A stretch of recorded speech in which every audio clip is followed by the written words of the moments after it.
अगले दिन से यहाँ शिवलिंग रखी, इससे क्या होगा ना, हमको पुण्य भी मिलते रहेगा। Concept of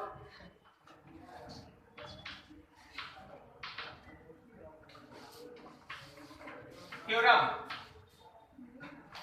of moment of inertia. देखिए लास्ट में जो आप सीखे थे ना, वो मोमेंट ऑफ इनर्शिया को कैलकुलेट करने का ट्रेडिशनल मेथड है, जिससे आप कैलकुलस के थ्रू किसी रिजिड बॉडी का मोमेंट ऑफ इनर्शिया निकाल लेते, सही है। लेकिन जो भी आप लास्ट डिस्कशन कर रहे थे, आप लोग एक चीज पे शायद फोकस रहे होंगे कि आप देख रहे थे हमेशा हम सेंटर के अबाउट में कैलकुलेशन कर रहे हैं। दो थ्योरम आज आपके क्लास के स्टार्टिंग में होगा, इन दोनों का प्रूफ तुम्हारे स्कूल के लिए इंपॉर्टेंट है, कंपटीशन को इस प्रूफ से कोई मतलब नहीं है, प्रूफ तुम्हारे स्कूल के लिए इंपॉर्टेंट है, लेकिन जो रिजल्ट आएगा ना, वो रिजल्ट आपको अलग डायरेक्शन में ले जाएगा। कोई भी रिजिड बॉडी का किसी भी एक्सिस के अबाउट में आप moment of inertia find out करेंगे। आज का क्लास बोलो तो जब तक ये दो थ्योरम प्रूफ होता है स्कूल के लिए पूरी तरह से डेडिकेटेड, उसके बाद फिर जो स्टार्ट होगा थोड़ा अलग चीज का होगा, ठीक है। Theorem of moment of inertia, दो थ्योरम। सबसे पहला है, this is called parallel axis theorem. Parallel axis theorem, parallel axis theorem क्या बोलता है, मान लो जैसे हमारे पास एक रिजिड बॉडी, ये एक रिजिड बॉडी, ओके,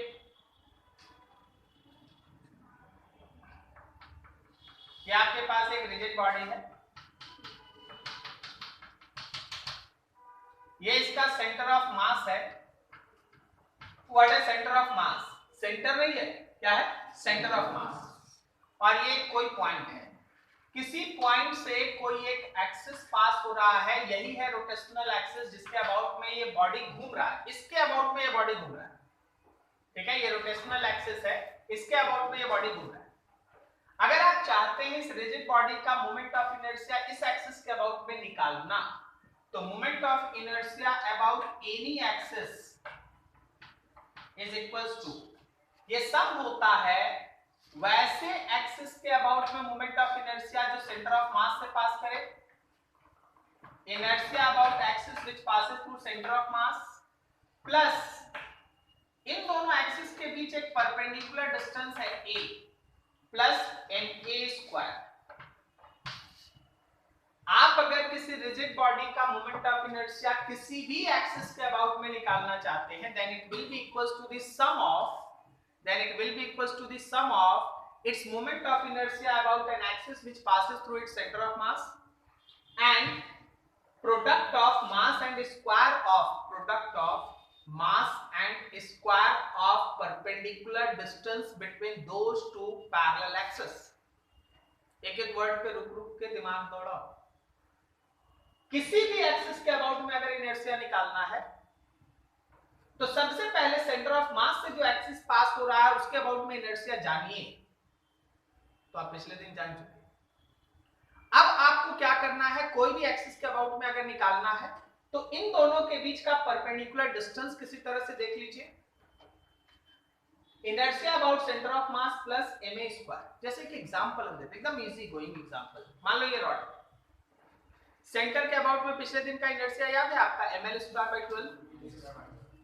अब ये 35 सेंटीमीटर जहां लिखा है ना वो सेंटर, अब अगर हम इसको 20 सेंटीमीटर से पास कर दें, यहां से पास कर दें 20 से, और इसको 20 के अबाउट में घुमाएं, तो 20 के अबाउट में जो एक्सिस से घूम रहा है उसके अबाउट में इनर्शिया कैसे निकालेंगे? पहले 35 वाला ml²/12 लगाएंगे और प्लस इन दोनों के बीच 15 सेंटीमीटर का गैप है, प्लस ma² करेंगे। m is the mass of rod and a is the perpendicular distance. 35 और 20 के बीच का डिस्टेंस 15 सेंटीमीटर, मीटर मतलब 0.15 का स्क्वायर, ठीक है।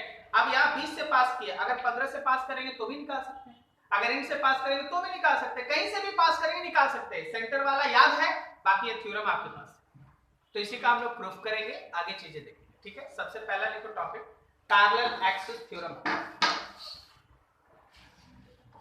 पैरेलल एक्सिस थ्योरम लिखना इसमें, according to this theorem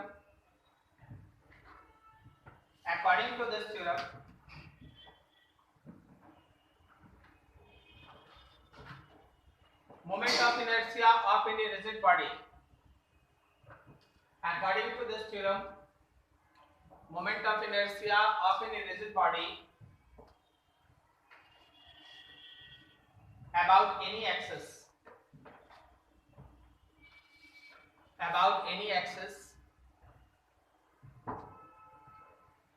will be equals to the sum of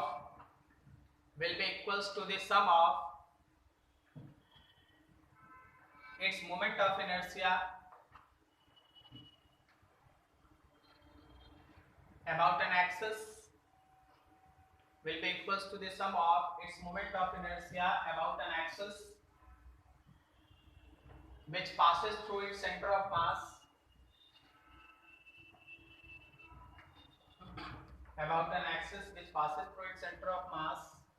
and product of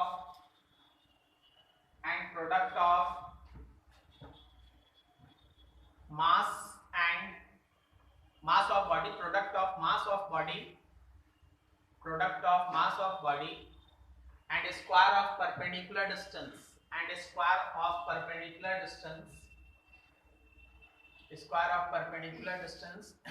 between those two parallel axes. Square of perpendicular distance between those two parallel axes. क्या ये पूरा line आपको इससे equation में समझ में आ रहा है? एनी एक्सिस के अबाउट में इनर्शिया निकालना तो पहले सेंटर ऑफ मास वाला लेंगे प्लस ma स्क्वायर लगाएंगे, ठीक है। प्रोवाइडेड, इसमें एक और लाइन याद रखिएगा कि ये दोनों एक्सिस पैरेलल होना चाहिए, तो नाम ही है पैरेलल एक्सिस थ्योरम। दोनों एक्सिस कैसा होना चाहिए? पैरेलल। अब इसका प्रूफ देखिए ध्यान।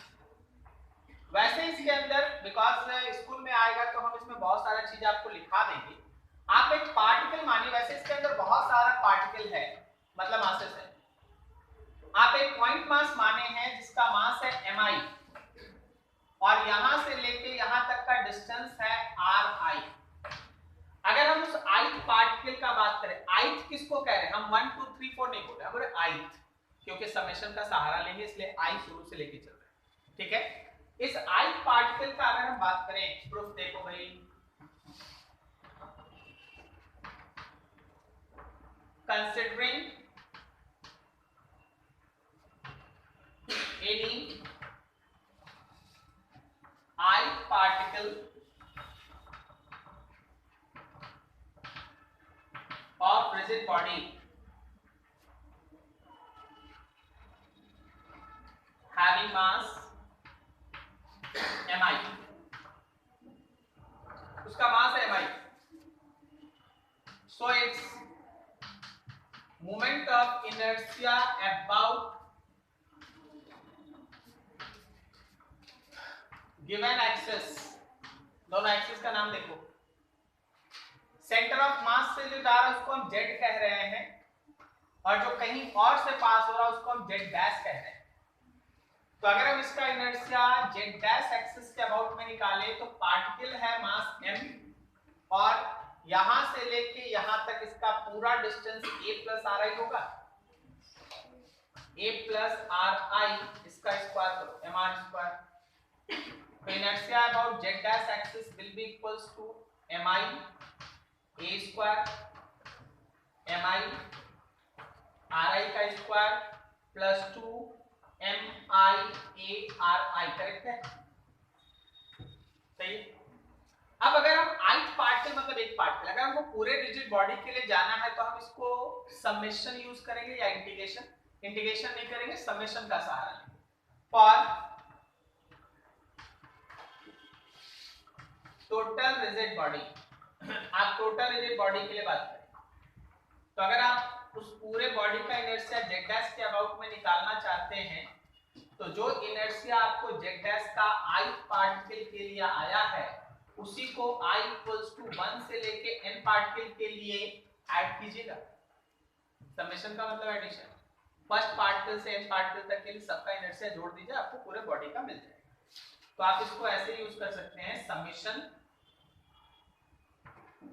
mi a स्क्वायर इसका plus summation mi ri square MI RI² plus summation 2 MI ARI, ठीक है ना। और सब में I का वैल्यू 1 से लेके n तक, I का वैल्यू 1 से लेके n तक, I का वैल्यू 1 से लेके n तक ये चलेगा, ठीक। अब थोड़ा दिमाग को शांति, देखिए कोई बड़ा मैथमेटिक्स नहीं है, कॉन्सेप्ट है, सोचना है कि हाँ ये चीज है ना, होता कैसे। इसको हम 3 टर्म में आपके लिए रखते हैं। सबसे पहला टर्म पे आप लोग सबको ही गौर कीजिए, MI A²। इसमें से A² को बाहर लो और समेशन करो MI का। बताओ तो I = 1 से लेके n तक अगर सभी पार्टिकल के मास को जोड़ोगे, ये सबको अगर हम जोड़ देंगे तो क्या रिजिड बॉडी का टोटल मास हो जाएगा? तो हो गया पहला वाला वो काम, A² MA²। एक आ गया, कोई दिक्कत किसी को समझने में? बहुत इजी, कोई दिक्कत। दूसरा, इसको तो आप definition of moment of inertia में ही पढ़े, MI RI², I = 1 से लेके n तक। क्या ये मोमेंट ऑफ इनर्शिया है? लेकिन उस एक्सिस से है जिससे डिस्टेंस RI है। तो RI डिस्टेंस किस एक्सिस से है? सेंटर ऑफ मास से पास होने वाला एक्सिस Z एक्सिस। देखो RI से, ठीक है। तो आप इसको लिख सकते हैं inertia about centre of mass axis Z axis. कोई दिक्कत नहीं। बचा तीसरा टर्म। तीसरा टर्म क्या है? समेशन। ये थोड़ा ट्विस्टेड है ना, ये थोड़ा सा कॉम्प्लिकेटेड है, तो बी केयरफुल। यहां पे 2a बाहर निकाल लो, MI RI I = 1 से लेके n तक। थोड़ा वेट, थोड़ा समझना, ये 2a क्वार्टर MI RI मतलब M1 R1 + M2 R2 + M3 R3 and so on. ये किसका इक्वेशन है? सेंटर ऑफ मास, ठीक है। अब ये सोचो, MI RI is called moment of total mass about centre of mass. Moment word का मतलब होता है ना कि कितना परपेंडिकुलर डिस्टेंस से तुम मल्टीप्लाई करो। पूरा का पूरा रिजिड बॉडी का मास सेंटर ऑफ मास पे ही होता है, सही है। अगर हम बोलेंगे कि इस पूरे रिजिड बॉडी का मास एक पॉइंट पे बताइए, तो यहां बताओगे, यहां बताओगे, यहां बताओगे। जब यही बताओगे तो उसका RI कितना? 0। अगर यहां होता तो कुछ RI था, अगर यहां होता तो कुछ RI था, अगर यहां होता तो भी कुछ RI था। लेकिन अगर पूरा मास यहीं पे है तो उसका RI कितना है? 0। That's why this term is 0, ठीक है। पूरा मास ही सेंटर ऑफ मास पे है, तो उसको RI जो परपेंडिकुलर डिस्टेंस से मल्टीप्लाई, वो तो 0 उसका। तो moment of that total mass about centre of mass is equal to 0। अब देखिए, एक टर्म MA² है, एक term I centre of mass और एक टर्म 0 है, तीनों को इसमें पुट कर दें। So inertia about Z dash is inertia about centre of mass और प्लस MA² और तीसरा term 0। So you can write that कि moment of inertia about any axis is moment of inertia about centre of mass plus MA²। Very very important. हम तो ये बोल रहे हैं कि स्कूल में अगर डेरिवेशन का बात जहां तक आया, अभी तो तुम लोग ठीक है ऑब्जेक्टिव ऑब्जेक्टिव खेल रहा है, लेकिन अगर डेरिवेशन आया तो उस समय ना रोटेशन में ये थ्योरम ज्यादा इंपॉर्टेंट रहता है, ठीक है। नोट कर लो इसको फटाफट।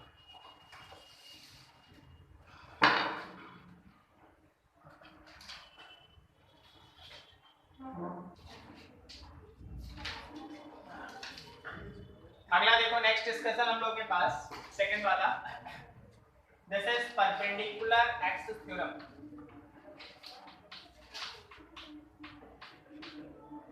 परपेंडिकुलर एक्सिस थ्योरम, देखिए इस थ्योरम को पहचानो। मान लो ये हम लोग के पास एक रिजिड बॉडी है,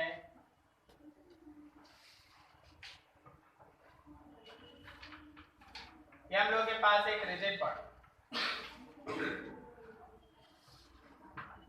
इसके प्लेन में दो एक्सिस लाई कर रहा है, एक को x एक्सिस एक को y एक्सिस कह दिए, तो ऑब्वियसली x एक्सिस और y एक्सिस है तो दोनों आपस में 90 है, परपेंडिकुलर है। और इसके प्लेन के परपेंडिकुलर डायरेक्शन में तीसरा एक्सिस है z, ठीक है। दो एक्सिस इसके प्लेन में लाई कर रहा है जो दोनों एक दूसरे पे 90 बना रहा है, और तीसरा उसके प्लेन के परपेंडिकुलर लाई कर रहा है। तीनों एक ही पॉइंट से गुजर रहा है, मतलब तीनों का पॉइंट ऑफ इंटरसेक्शन सेम है। तो ऑलवेज रिमेंबर कि inertia about z is the sum of inertia about x and inertia about y। This is called perpendicular axis theorem. इसको हम लोग कहते हैं परपेंडिकुलर एक्सिस थ्योरम। प्रूफ करने में भी ऐसा होता कैसे है, लेकिन बात समझने के लिए आप ऐसे देखें कि कोई भी रिजिड बॉडी अगर टू डायमेंशनल है, क्या ये बात हम लोग पैरेलल में किए थे कि वन डायमेंशन, टू डायमेंशन या थ्री डायमेंशन? नहीं किए थे, क्योंकि वो हर तरह के बॉडी पे काम करता है। लेकिन इस थ्योरम का लिमिटेशन है कि ये केवल टू डायमेंशनल बॉडी पे काम करेगा। टू डायमेंशनल बॉडी कहने का मतलब है ये लैमिना, रॉड नहीं, लैमिना, रिंग, डिस्क, स्फीयर नहीं, disc, ring, lamina, square, plate, like that, ये वहां काम करेगा। अगर दो एक्सिस इसके प्लेन में लाई करें, देखो जैसे ये एक एक्सिस, ये दूसरा एक्सिस, और ये इस एक्सिस के अबाउट में घूम रहा है, तो इस एक्सिस के अबाउट में जो इसका इनर्शिया होगा वो इस एक्सिस के अबाउट में जब ये घूमेगा उसका इनर्शिया, और जब इस एक्सिस के अबाउट में घूमेगा उसके इनर्शिया, इन दोनों के सम के बराबर होगा। This is perpendicular axis. ठीक है, थोड़ा लिखो थ्योरम, परपेंडिकुलर एक्सिस थ्योरम लिखना जरा। According to this theorem, moment of inertia of any rigid body, moment of inertia of any rigid body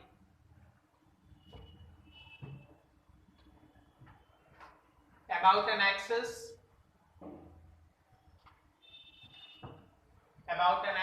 which is perpendicular to its plane, about an axis which is perpendicular to its plane will be equals to the sum of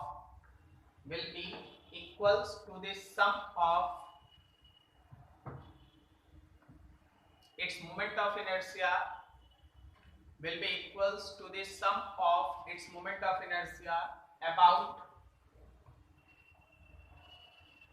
those two axes which are perpendicular to each other, comma, lying in plane of body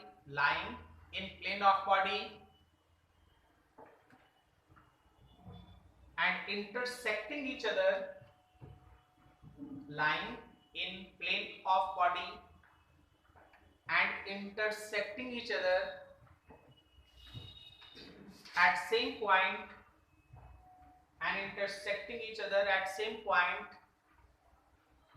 through which first axis passes,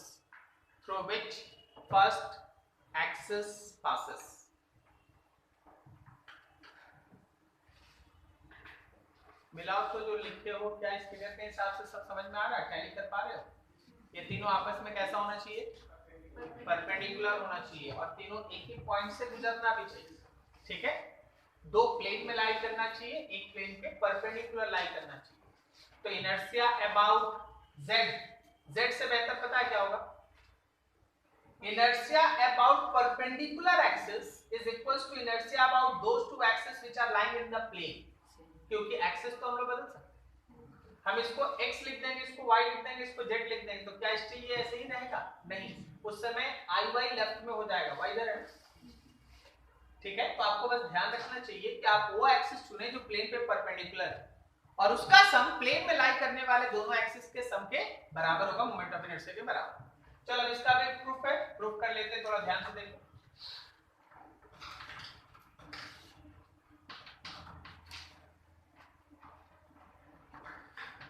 Considering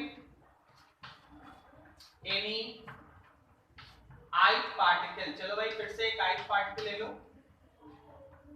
जिसका मास है mi and coordinates भाई इसका coordinates बता रहे हैं हम आपको, इसका कोऑर्डिनेट्स है xi yi।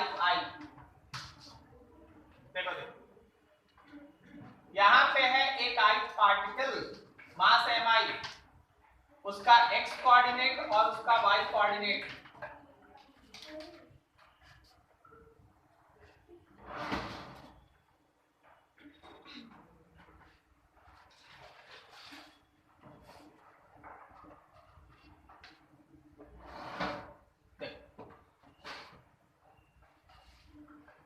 डिस्टेंस को अच्छे से समझना।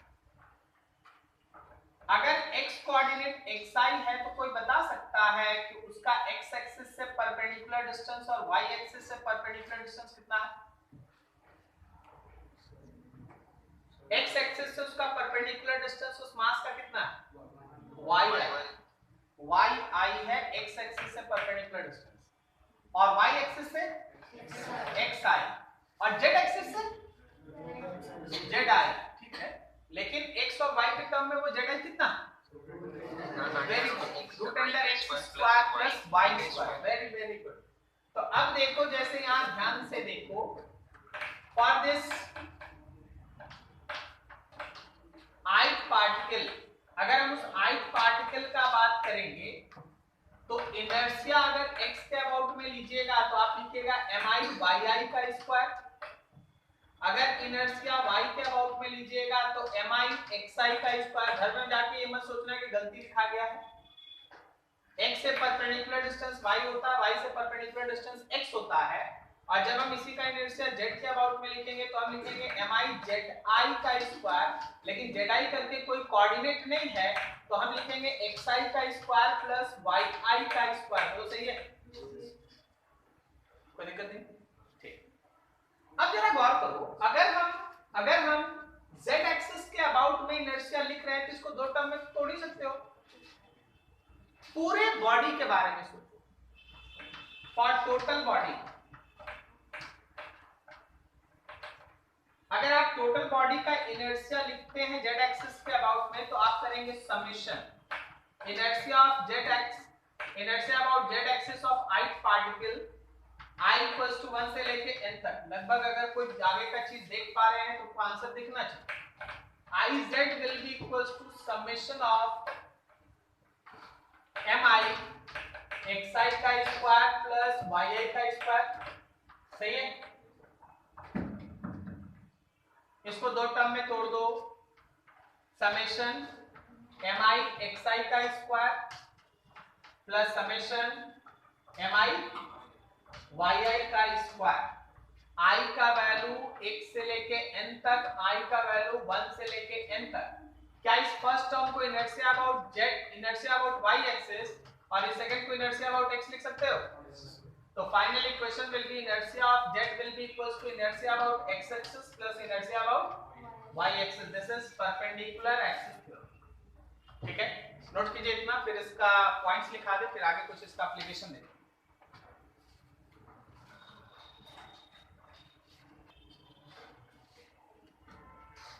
देखो एक्चुअली है ना, जो तुम दोनों थ्योरम अभी डिस्कस किया उसका कुछ लिमिटेशन इन द सेंस कि जब आप पैरेलल एक्सिस थ्योरम के बारे में पढ़ाई करते हैं या उसको जब आप यूज करेंगे, अभी हम लोग इसका एप्लीकेशन स्टार्ट करेंगे, तो वो वही काम आएगा जहां दोनों एक्सिस पैरेलल हो और एक एक्सिस सेंटर ऑफ मास से जाना चाहिए।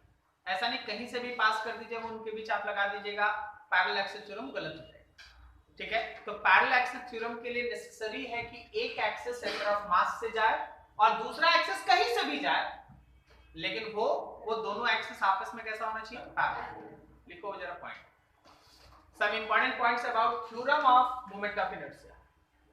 सम important points about theorem of moment of inertia.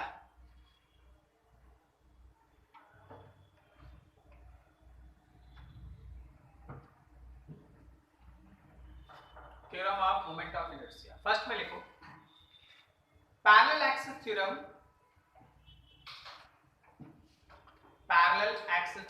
is applicable between two parallel axes in which two parallel axes in which one axis must be passes through center of mass, in which one axis must be passes through center of mass. ठीक है। दूसरा, parallel axis theorem is applicable for all type of rigid bodies.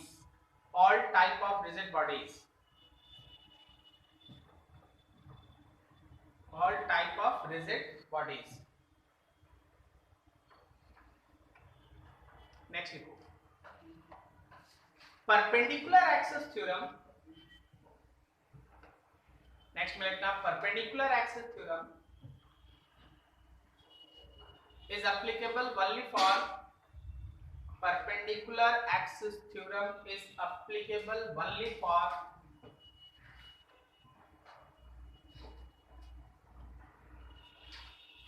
two-dimensional body.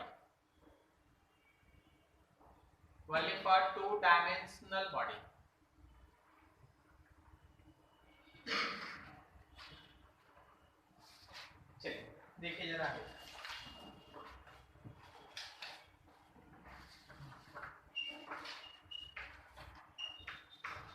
application of theorem of moment of inertia, पूरा लिख लीजिएगा आप लोग। Theorem of moment of inertia, सबसे पहला हम लोग पढ़ेंगे किसी रॉड के लिए। देखिए फिगर बनाएंगे, बस नीचे लिखेंगे। अगर इस रॉड का इस एक्सिस के अबाउट में मोमेंट ऑफ इनर्शिया पूछा जाए तो क्या हम लोग सीधा ml²/12 लिख सकते हैं? फटाफट देखते चलना। मान लीजिए अगर इस एक्सिस के अबाउट में रॉड घूम रहा है, जहां यहां से यहां तक के बीच का डिस्टेंस l/4 है, ठीक है। तो आप एक्सिस सेंटर से पास होने वाले का थ्योरम में वैल्यू तो जानते हैं, तो आप यहां लगाएंगे पैरेलल एक्सिस थ्योरम। तो सेंटर ऑफ मास वाला ml²/12 और प्लस m परपेंडिकुलर डिस्टेंस के जगह पे l/4 होगा। बोलो, ये I सेंटर ऑफ मास है ये वाला, और प्लस ma², a की जगह l/4। समझ में आ रहा? अगला देखो, आप इस रॉड में कहीं से भी लाइन पार कर दीजिए। बोलिए आप कहां से पार करना चाहते हैं? सपोज यहां से पार करना चाहते हैं सर, ये डिस्टेंस कितना है? तो that distance will be equals to 4l/5। गलत हो गया, एक्चुअली इट इज 12/5। ओके, 12/5 और 4l/5 गलत क्यों हो गया? 12/2 से बड़ा हो गया, मैं समझा। 12/2 में तो बाहर चल जाएंगे, 12/2। तो अभी ऐसा, अब यहां से इस एक्सिस के अबाउट में आपको याद है ml²/12 लिखना इस एक्सिस के अबाउट में है, तो बस सेंटर ऑफ मास वाला ml²/12 और प्लस m a का स्क्वायर, ये मतलब 12/5 का स्क्वायर, सब कर लेना जो आएगा भैया। तो रॉड में आप इसको यूज करेंगे। क्या रॉड में हम लोग परपेंडिकुलर एक्सिस थ्योरम लगा सकते हैं? नहीं लगा सकते, वो 2 डायमेंशन में लगता है, रॉड 1 डायमेंशन। ठीक है। दूसरा है रिंग के लिए, फॉर रिंग। ध्यान से समझिए, आप हर एक्सिस को बस पहचानिए। लास्ट इसका काम किए थे, बोलो इसका इनर्शिया कितना आया था? mr²। सही है, mr²। अब अगर मान लीजिए ये रिंग ही है और यहां से इसका एक्सिस गुजर रहा है घूमने वाला, तो सर वहां से कैसे घूम सकता है? ठीक है, वहां से कैसे घूम सकता है? देखो यहां ध्यान दो, ये पहला है, फर्स्ट वाला, ठीक।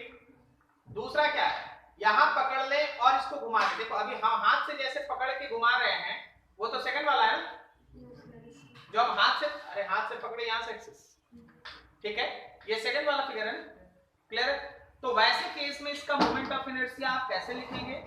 तो जो आप पढ़े हैं इसके अबाउट में आप जानते हैं, यहां से यहां तक का परपेंडिकुलर डिस्टेंस जो a है वो एक्चुअली r है। तो आप अगर इस एक्सिस के अबाउट में इनर्शिया लिखते हैं तो सेंटर ऑफ मास वाला mr स्क्वायर और प्लस m परपेंडिकुलर डिस्टेंस का स्क्वायर, परपेंडिकुलर डिस्टेंस भी r है, तो क्या ये इनर्शिया 2mr स्क्वायर होगा? समझ में आया? ठीक है। सी देखना, थोड़ा सा एक्सिस पहचान, सी में एक्सिस पहचान।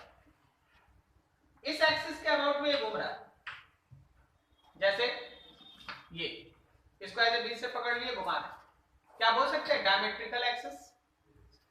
क्या बोल सकते हैं? Diametrical axis. क्या बोल सकते हैं? Axis is parallel to the plane. ये एक्सिस क्या है? परपेंडिकुलर टू प्लेन, प्लेन के परपेंडिकुलर। ये एक्सिस क्या है? Parallel to plane. क्लियर होगा? ठीक है। तो बताओ इसको कैसे लिखें? क्या इसको भी लिखते हैं? सेंटर से गुजर रहा है तो mr स्क्वायर, इससे होगा parallel axis, perpendicular axis theorem से निकलेगा। आप इस एक्सिस के अबाउट में जानते हैं भाई, देखिए यहां जानते हैं। ऐसा ही एक एक्सिस डायमीटर में एक और बना लीजिए। सर्कल का डायमीटर मतलब आइडेंटिकल चीज, आप इसको x नाम दे दीजिए, इसको y, ये z। देख रहे तैयारी कैसे हो रहा है? हम लोगों को किस एक्सिस के अबाउट में चाहिए? बोलो बोलो। हम लोगों को x के अबाउट में चाहिए। x और y है सेम, इनर्शिया अबाउट x और इनर्शिया अबाउट y सेम होगा। अच्छा तुमको ये पता चला हम सेम सेम क्यों बोल रहे हैं यहाँ पर? डायमीटर है, सर्कल आइडेंटिकल होता है। ठीक है, डायमीटर। अब आप यहाँ अप्लाई करेंगे परपेंडिकुलर एक्सिस थ्योरम। तो inertia about z is the sum of x and y, दोनों बराबर है तो 2x लिख लो। ये वाला आपको आता है mr square, 2 inertia about x, तो inertia about x is equals to mr square by 2। Very interesting actually. Okay, मतलब समझो, मतलब ऐसे समझो, एक फिगर में तुम मतलब समझो, एक फिगर में तुम मतलब समझो इसका। सेंटर से पास करे प्लेन के परपेंडिकुलर हो, सेंटर से पास करे प्लेन के परपेंडिकुलर हो तो इनर्शिया mr स्क्वायर। सेंटर से पास करे लेकिन डायमीटर के अलोंग में हो तो इनर्शिया है mr स्क्वायर बाय 2। बोलो ठीक है? समझ में आया? नहीं, ये वाला ये वाला। अगर हम इसको ऐसे घुमाएं, देखिए इसका मतलब क्या है? अगर हम इसको ऐसे घुमाएं तो इसका इनर्शिया mr स्क्वायर, इसका मतलब। और अगर हम इसको ऐसे घुमाएं तो इसका इनर्शिया mr स्क्वायर। बस ये इसको क्लियर है? अब हम लोग जो डायमीटर ऐसे पकड़े, डायमीटर तो कहीं भी पकड़ सकते हो ना, तो उसको कोई फर्क नहीं पड़ता, हम ऐसे भी घुमा सकते। ठीक है, हम ऐसे टेढ़ा करके भी घुमा सकते हैं। डायमीटर भाई, डायमीटर है तो mr स्क्वायर बाय 2 है, और अगर प्लेन के परपेंडिकुलर है तो mr स्क्वायर। ठीक है, ये इसका मतलब। अब जरा गौर करना, जरा गौर करना। सी के बाद डी आ जाओ। हम बोले नहीं जी ऐसे नहीं घुमाएंगे, हम इसको ऐसे घुमाएंगे। देखो हम इसको इस एक्सिस के अबाउट में घुमाएंगे। पहले ये एक्सिस बताओ जो दिए हैं वो प्लेन के पैरेलल है कि प्लेन के परपेंडिकुलर? पैरेलल। अब बताइए इस पे कौन सा थ्योरम से आप इसको निकाल सकेंगे और कौन कौन से डाटा यूज करेंगे? पैरेलल एक्सिस थ्योरम से यूज करेंगे। किसका डाटा यूज करोगे? mr स्क्वायर लोगे कि mr स्क्वायर बाय 2 लोगे? mr स्क्वायर बाय 2 लेंगे, क्योंकि इसका एक्सिस आपस में पैरेलल होना जरूरी है। तो हम इसको लेंगे इनर्शिया अबाउट सेंटर ऑफ मास वाला, और इसको लेंगे एनी एक्सिस वाला। समझ में आया क्या? तो हम लिखेंगे inertia about any axis is inertia about centre of mass mr square by 2। और देखो तो यहां से यहां तक के बीच का डिस्टेंस r है प्लस mr स्क्वायर, तो can be say that it is 3 mr square by 2। समझ में आया क्या? अच्छा, ये सर्कल वाला जो तुम देखे, रिंग वाला जो तुम देखे, डिस्क में लगा सकते हो। थर्ड फॉर डिस्क, हम थोड़ा डिस्क वाला शॉर्टकट में निकलना नया चीज बता पाएंगे। देखो डिस्क,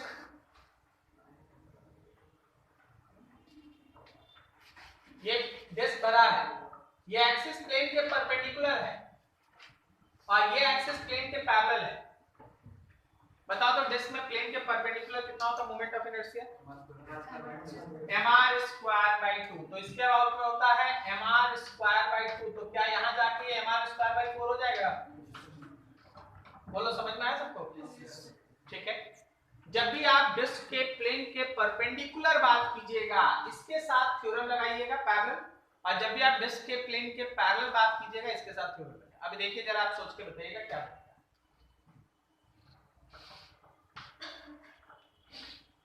ये मेरा डिस्क है, अंदर में भरा है और यहां के अबाउट में घूम रहा है, ये डिस्टेंस r/2 है। तो ऑब्वियसली इसका पैरेलल जो सेंटर से गुजर रहा है वो ये एक्सिस है। तो इस एक्सिस के अबाउट में अगर हमको इनर्शिया लिखना है तो यहाँ प्लस m प्लस यहाँ का स्क्वायर। बताओ इस जगह पे क्या बनोगे? mr square by 2, mr square by 2।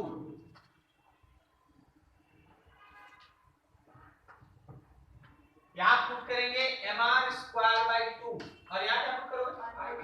r by 2 square solve कर लेंगे। लेकिन इसी में अगर ऐसा रहता, एक डिस्क है पूरा भरा हुआ है और यहाँ से घूम रहा है, तो ऐसा होता है? सब होता है। इसको भर लो अंदर तक खत्म और यहाँ पे पकड़ के घुमाओ, अंदर भरा हुआ है, यहाँ पे पकड़ के घुमा रहा है तो प्लेन के पैरेलल है ना एक्सिस, ऐसे पकड़ के घुमा रहा है। बात समझे? तो वैसे केस में मान लीजिए डिस्टेंस है कुछ r/2।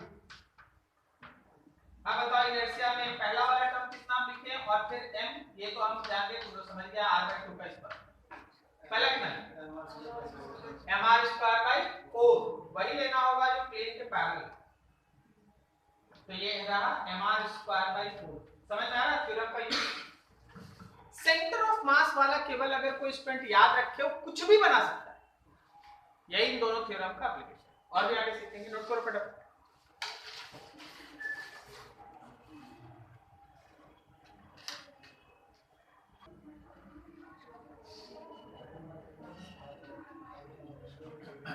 ध्यान से देखो, अगला हम लोग के पास फोर्थ है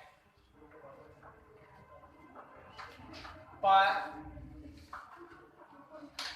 लैमिना या यूं कहो प्लेट।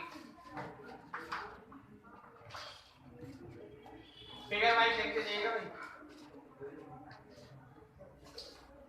ये हमारे पास एक रेक्टेंगुलर लैमिना है,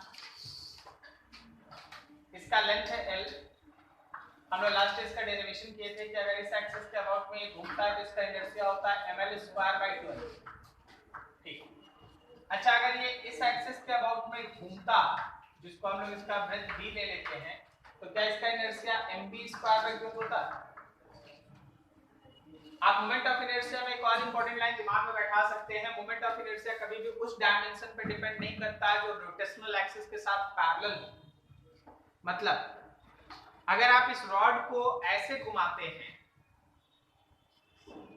और इसके इस विड्थ को आप नेग्लेक्ट कर दें तो इसका इनर्शिया 0 है। कभी भी उस डायमेंशन पे मोमेंट ऑफ इनर्शिया डिपेंड नहीं करता जो डायमेंशन रोटेशनल एक्सिस के साथ पैरेलल है। जैसे आप इस रॉड को जब ऐसे घुमा रहे हैं तो इसका थिकनेस कितना भी हो जाए फर्क नहीं पड़ता, वो केवल उस पर डिपेंड करेगा जो रोटेशनल एक्सिस के परपेंडिकुलर लेंथ है। आप इसको कितना भी मोटा कर दीजिए, अगर रोटेशनल एक्सिस उसके पैरेलल पास हो रहा है तो मोमेंट ऑफ इनर्शिया उसके ऊपर डिपेंड नहीं करता। तो ऐसे केस में देखो, जब b था तो b आया, b पे परपेंडिकुलर था तो mb स्क्वायर बाई 12, l पे परपेंडिकुलर है ml स्क्वायर बाई 12। अगला फिगर को ध्यान से, टेढ़ा बना मतलब प्लेन के परपेंडिकुलर आने वाला है, ठीक है? ये आपका b पे परपेंडिकुलर एक्सिस, ये आपका l पे परपेंडिकुलर एक्सिस और ये आपके प्लेन पे परपेंडिकुलर एक्सिस जिसको आप बोल सकते हैं z एक्सिस, ये y एक्सिस, ये x एक्सिस। तो अगर आप z एक्सिस के अबाउट में इनर्शिया लिखिएगा तो क्या वो आपका आंसर ml²/12 और प्लस mv² आएगा, mv²/12। This is perpendicular axis theorem, ये आपका परपेंडिकुलर एक्सिस थ्योरम सही है। इनर्शिया अबाउट z इज दोनों का सम। थोड़ा और आगे अगर आपके पास स्क्वायर है, स्क्वायर प्लेट है और स्क्वायर प्लेट, मान लीजिए आपके पास एक स्क्वायर प्लेट है, तो स्क्वायर प्लेट का मतलब L और B दोनों बराबर, L and B both are same, मान लो L ही है, तो अगर हम एक्सिस के परपेंडिकुलर लेंगे, यही वाला एक्सिस है ना, बोलो आंसर क्या होगा, ml²/12 plus ml²/12 that is ml²/6।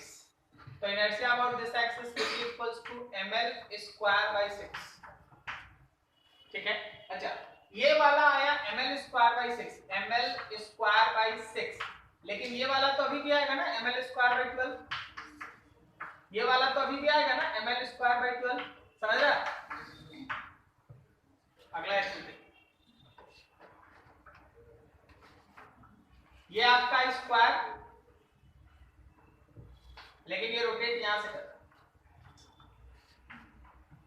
तो बताओ कैसे बनाएंगे।